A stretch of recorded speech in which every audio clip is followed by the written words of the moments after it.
অনেক আগে একবার, সম্ভবত এটা মনে হয় 2010 সালে, অনেক আগে একবারে গোল্লামারির থেকে গাওয়াড়ায় আসতেছি বটিকাটার ওই রাস্তা দিয়ে। ওই সময় দুইজন প্রফেসরের সঙ্গে সাক্ষাৎ হয়েছিল, হিন্দু ভদ্রলোক দুইজন।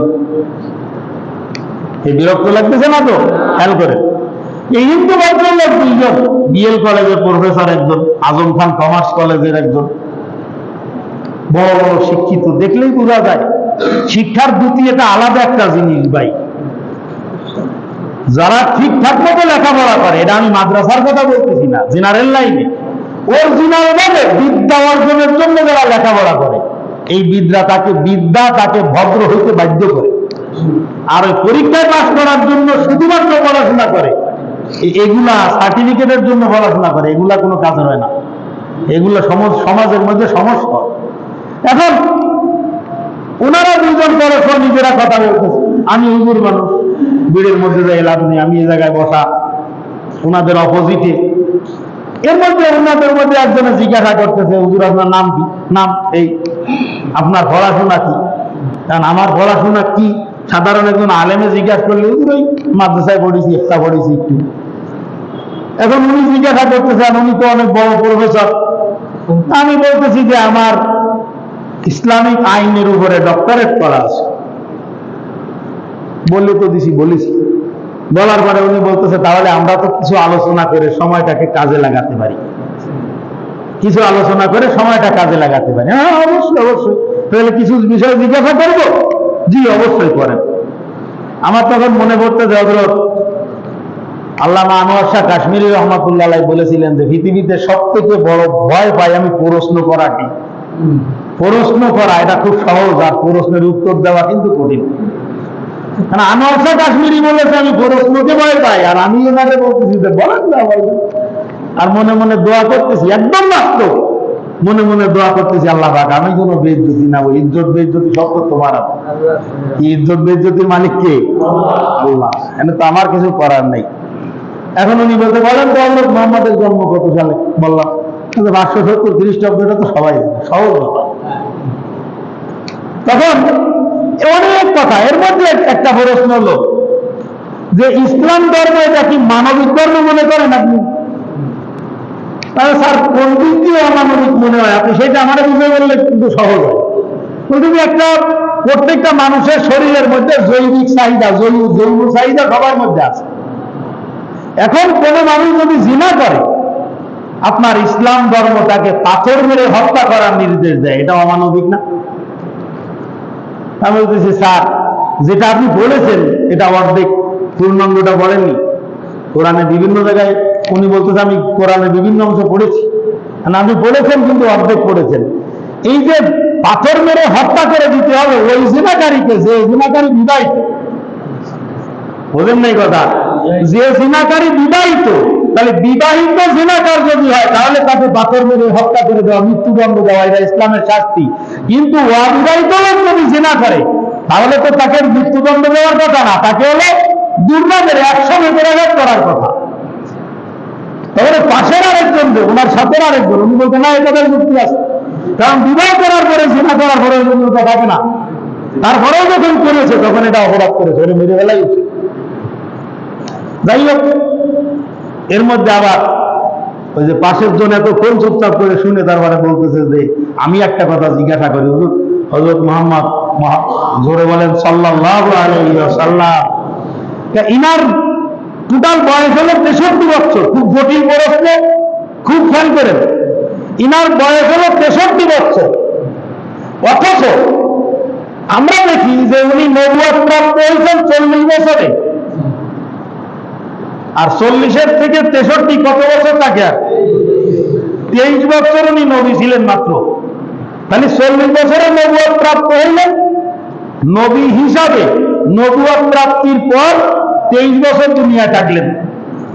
এনাকে যদি জন্মের পর নবী বানায় দেওয়া হইতো তাহলে তো আরো বেশি ফায়দা হতো। সেইটা না করে জীবনের 2/3 চলে গেল নবুয়ত ছাড়া, আর 1/3 নবী হিসাবে কাটালেন। কেন? একদম বাস্তবিক, মানে পায়ের তলা কেঁদে উঠেছে প্রশ্ন শুনি। দীর্ঘদিন আগে, অনেক আগে একজন বিখ্যাত বড় মুফাসসিরে কোরআন, ওনার এক বয়ানের মধ্যে এই প্রশ্নের উত্তর শুনছিলাম, আমার ডায়েরিতে নোট করা আছে।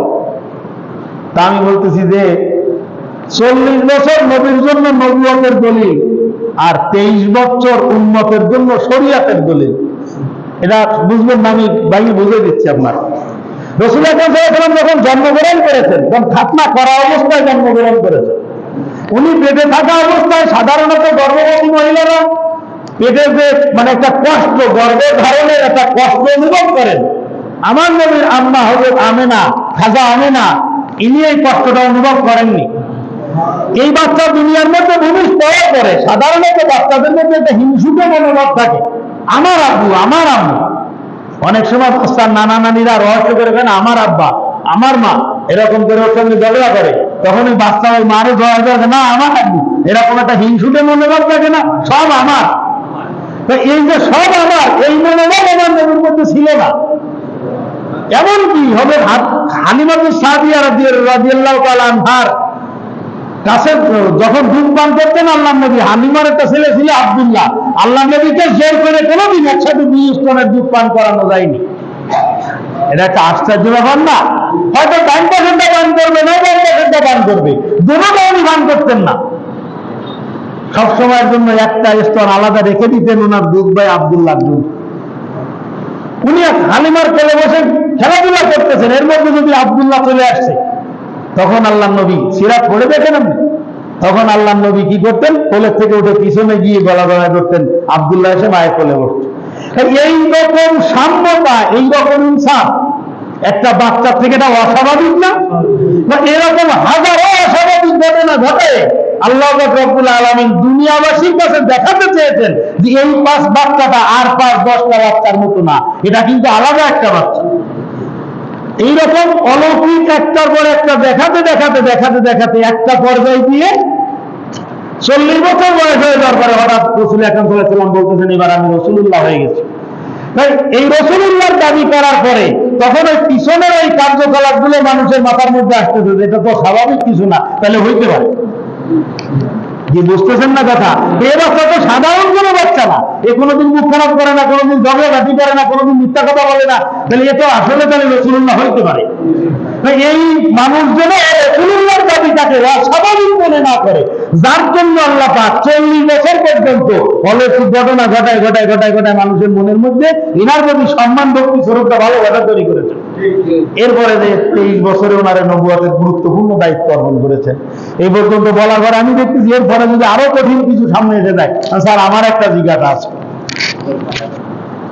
আমার একটা জিজ্ঞাসাটা হলো, কোন মহিলা যদি স্বামী মারা যায়, স্বামী মারা যাওয়ার পরে হিন্দুদের মধ্যে একটা প্রথা ছিল 50-60 বছর আগে, সতীদাহ প্রথা। সতী মহিলা কাদেরকে বলে? যারা বেগানা পুরুষের সাথে চলাফেরা করে না, তাদেরকে বলা হয় সতী মহিলা। তার স্বামী মারা গেল, স্বামী মারা যাওয়ার পরে ও যেহেতু সতী, তাহলে স্বামী চলে গেল, এখন ওর সতীত্বের কি হবে? তাহলে ওই সতীদাহ, অর্থাৎ ওরাও ওই সীতার মধ্যে গিয়ে জীবিত দাহ করতে হবে, এরকম একটা ব্যাপার ছিল না? এরকম একটা ব্যাপার ছিল।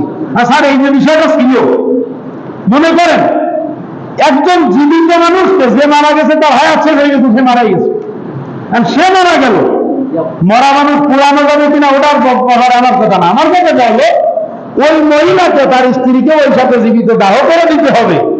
এইটা কি কোনো মানবতার কাতারে পড়ে? আপনি কি বলেন? তখন উনি বলতেছে যে না, এটা আসলে একটা অমানবিক, কিন্তু অমানবিক হলে এটা তো সংস্কার করে দেওয়া হয়েছে। সংস্কারটা করলে কে? সংস্কারটা করেছে আমাদের ধর্মগুরুরা। তাহলে যে ধর্মগুরুরা ইচ্ছামতো সংস্কার করতে পারে, এটার আসলে ভিত্তিটা কোথায়?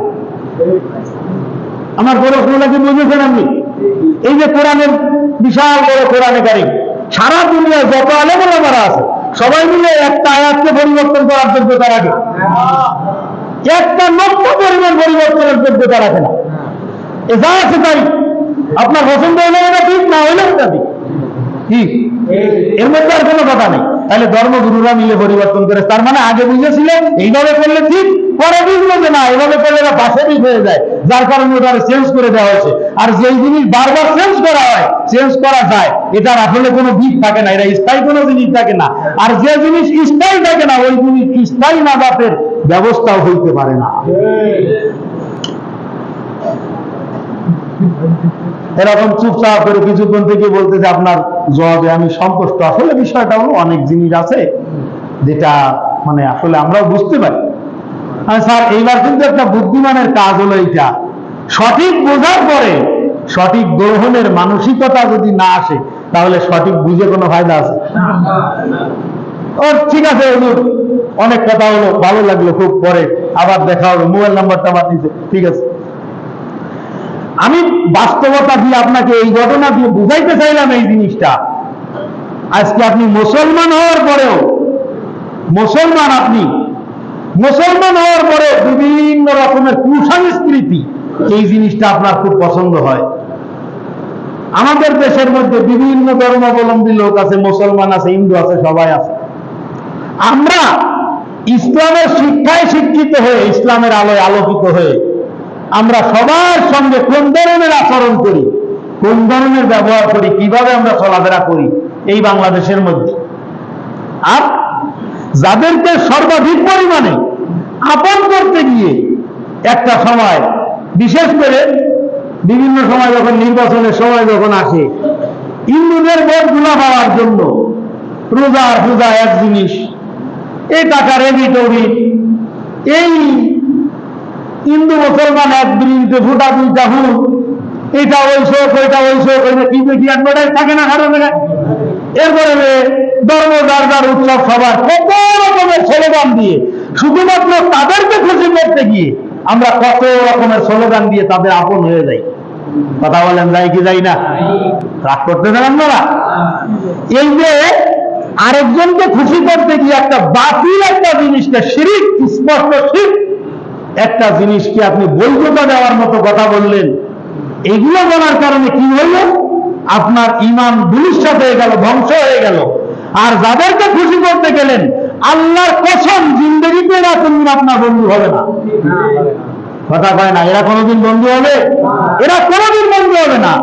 ইয়া আইয়ুহাল্লাযীনা আমানু লা তাত্তাখিযুল ইয়াহুদা ওয়ান নাসারা আউলিয়া।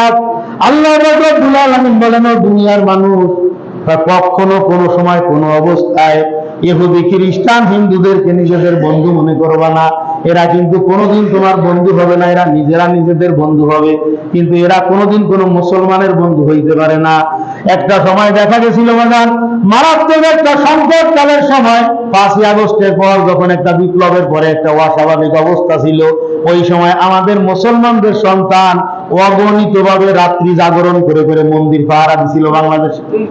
কথা বলেন, দিছে কি দিছে না? আমরা শুধুমাত্র এমন একটা জিনিস চেয়েছি যে আমাদের মধ্যে যেন এইরকম কোন দূরত্ব, ধর্মের ভিত্তিতে যেন কোনো দূরত্ব তৈরি না হয়। সাম্প্রদায়িক সম্প্রীতির অনন্য নজির স্থাপন করার জন্য রাত্রি জাগরণ করে করে তাদের মন্দির পাহারা দিলাম। আর তারাই নির্বাচনে নির্বাচিত হওয়ার পরে 23টার বেশি মসজিদ এবং মাদ্রাসা বুলডোজার দিয়ে গুড়িয়ে দিল। কথা কম দিছে? কথা কয় না, দিছে কি দিছে না? তাহলে আপনি যাদেরকে কাছে আনার চেষ্টা করলেন, এরা আপনার দূরে সরাই দিল। এই একটা দিক গেল। আরেকটা দিক চিন্তা করেন, এই 56,000 বর্গ মাইলের বাংলাদেশ, এইখানে বাংলাদেশের নাগরিক যারা জাতীয়তাবাদী কারে কয়, জাতীয়তার ওখানে লেখা থাকে না, লিখতে হয় বাংলাদেশি ফর্ম ফিল আপের সময়, মানে বাংলাদেশি হিসাবে আমরা সবাই এই দেশের মালিক, সর্বভৌমত্বের মালিক আল্লাহ পাক। ওটা তো বাস্তবিক হাকিকত, অরিজিনাল কথাও রয়েছে। কিন্তু যেহেতু আমরা এখানে বসবাস করি, সেহেতু এই 56,000 বর্গ মাইলের একচ্ছত্র মালিকানা এই বাঙালি জাতির, বাংলাদেশিদের। কথা বলেন, এটা কোনো ব্যাপার না। মনে করেন বিএনপি সরকার চালাচ্ছে, এর অর্থ কিন্তু এটা না যে বিএনপি দেশের মালিক।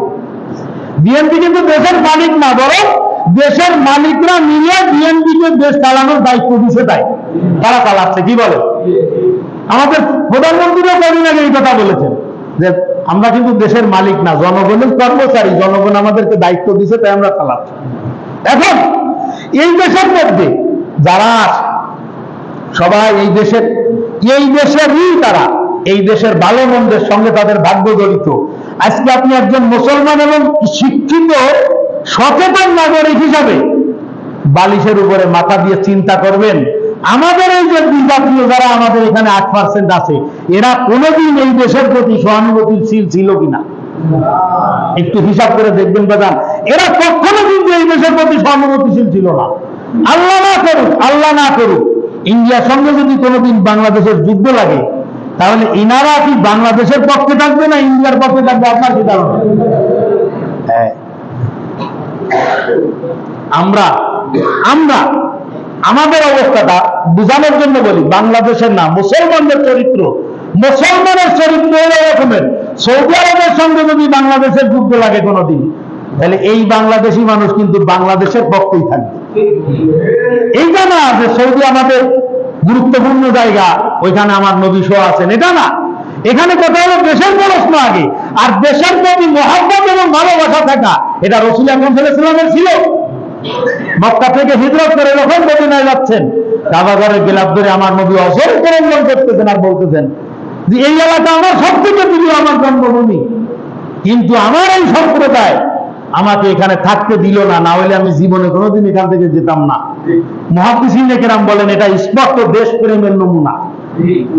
আল্লাহ নবী যখন সফরের থেকে আসতেন, বুখারী শরীফের মধ্যে হাদিস, সফরের থেকে আসতেন, দূরের থেকে যখন মদিনার রাস্তা 30 বছর হইত, তখন অটোমেটিক্যালি আল্লাহ নবীর মুখের গতি রয়ে যেত। এটা হলো দেশপ্রেমের নমুনা, যেখানে যেই দেশের আপনি নাগরিক, ওই দেশের প্রতি আপনার ভালোবাসা থাকতে হবে। যদি না থাকে তাহলে আপনি এই দেশে থাকার উপযুক্ত না। আজকে কয়েকটা বিষয় একটু খেয়াল করে দেখেন, আপনাকে আমি বোঝানোর জন্য, আমার কথা বিশ্বাস করে নিতে হবে না, কারণ আমি এটা কোরআন হাদিসের কথা বলতেছি না, বাস্তবিক অর্থে যেটা ঘটতে যাচ্ছে সেরকম একটা বিষয় বলতেছি। বাংলাদেশের ম্যাপ বা বিশ্ব মানচিত্রের মধ্যে যে সিকেন লেকের যে জায়গাটা আছে না, প্রসিদ্ধ, জানেন যারা গুগলে দেখেন দেখেন, ওই জায়গায় গিয়ে দেখবেন যে বাংলাদেশের ভৌগোলিক অবস্থান কি পরিমাণ গুরুত্বপূর্ণ। আজকে আমাদের রংপুর 16,000 বর্গ কিলোমিটার, 16,000, 1,80,00,000 মানুষের বসবাস এখানে।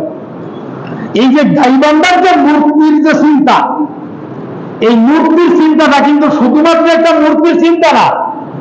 মুসলমান মূর্তি পছন্দ করে না, ওরা করবে না, এটা আলাদা জিনিস।